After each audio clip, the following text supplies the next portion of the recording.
Hey Matt, historically you guys have been really good yards after catch sort of team. I guess through a couple weeks, what have you seen from that? And I guess how can you maybe get that part of your game going?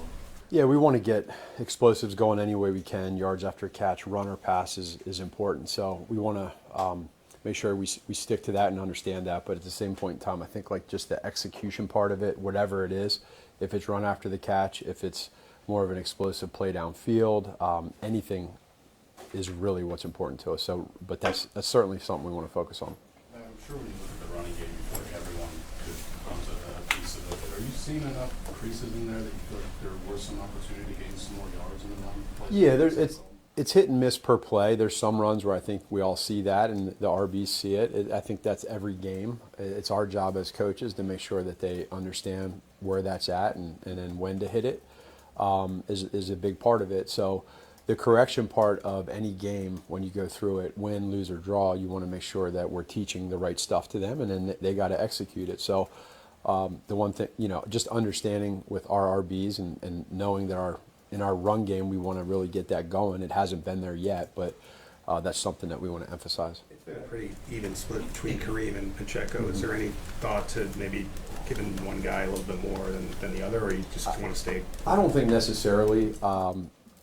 The running back position, guys can get hot when they have certain carries. You can start to feel that. Some games are different for other guys, but we don't have anything in particular where we're like, we got to get, one or the other more carries. But it's probably, like a shooter, when you're hot, you're on fire, you keep getting more carries and vice versa. Now, is it easier to get the running game going from under center? Okay. Have a little more, that the defense has to prepare for, not, as opposed to maybe a limited number of run plays that you have out of a shotgun or a pistol?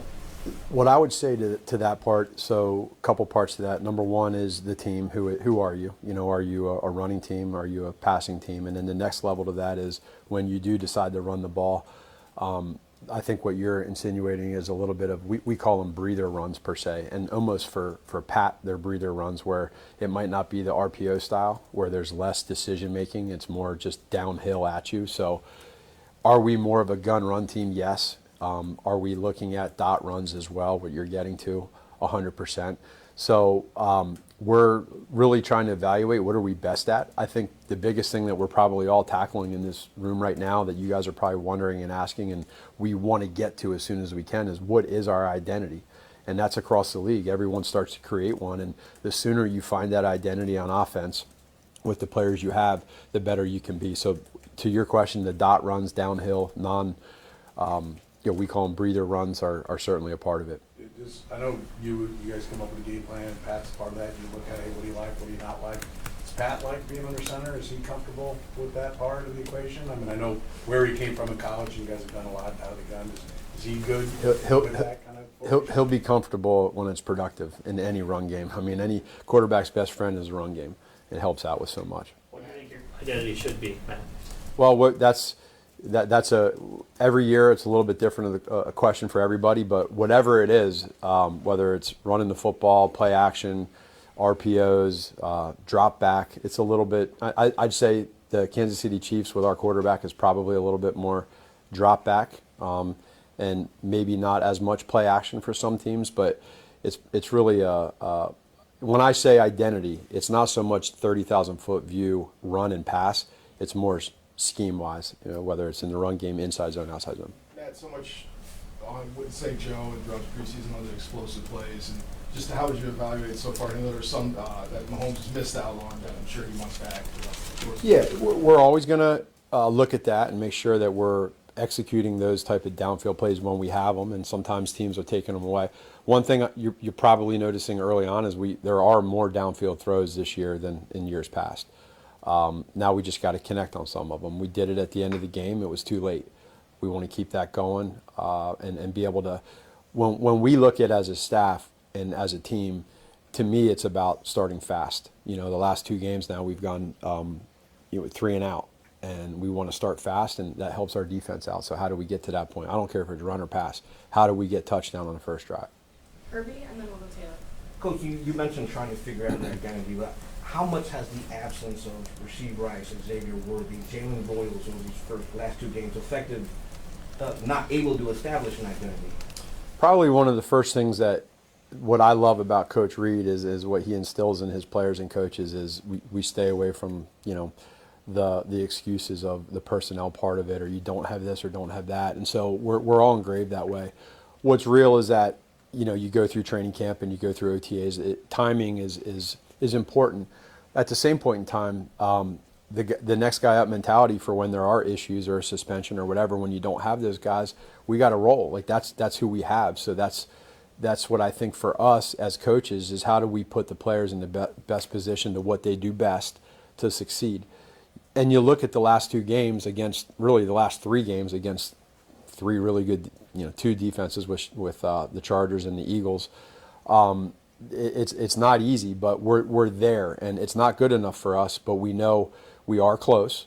And then the next part that Coach Reed does is, and Veach, is they bring in people that are really good at handling adversity.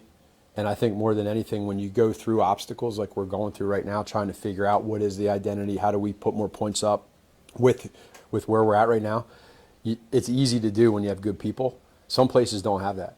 And so what I really like is we have that, and so that's what we're going to do. Taylor? Speaking of bringing in guys, people were fired up about Josh Simmons making that tackle off the Travis Kelce interception. What's that say about him, and what do you think about him, the rookie, making that play? It was spectacular, and it just goes to show that it can be anybody at any time that can make a big time play. And I also say this: everyone saw that tackle, which he was going with his miles per hour and making a great hit, right? Saved a big time play. But we also, you go back and look. Number 5 was going to get him too, and you go look at Hollywood and what he was doing from that angle. He was going to be next. So one thing that we try to do is really make sure that we're holding each other accountable and get together and show that kind of stuff and let them see not just the bad stuff or what we can do better or what we can call better, execute, but also too the good stuff of what's there and what we're going to get to, because we will get there. Last 2 quick ones, Todd and then Nick.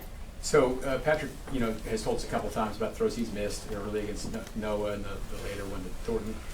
Are we just seeing some of these things because you're 0-2, or has this been more mistakes or misses than you've seen in years past because they've just maybe been missed because you win the games, or is it about the same number of missed throws? Yeah, my initial reaction to that question is probably it's magnified when you're 0-2. I think that's probably something we'd focus on more.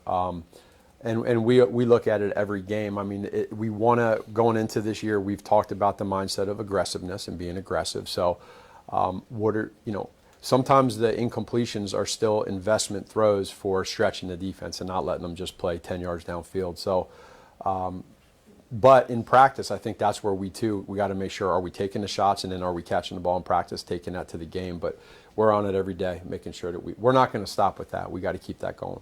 Last one, Nick. Matt, for Brashard Smith and Robert Tunyon, how do you work at integrating them in the weeks ahead here to get them touches and targets? Both really good players. Both have packages, and they understand too that they're both next man up mentality. So you look at our tight end room, and Bobby's done a great job at stepping in, and he's a vet. He's done a lot of good stuff for us. So there's a lot of trust in him. And then with Brashard, he's learning still. So I think he's at a good pace right now. And then we'll continue to keep him in some packages and keep changing up what we do with them. And he's really growing. So I like both of those guys. Thanks, Coach. All right.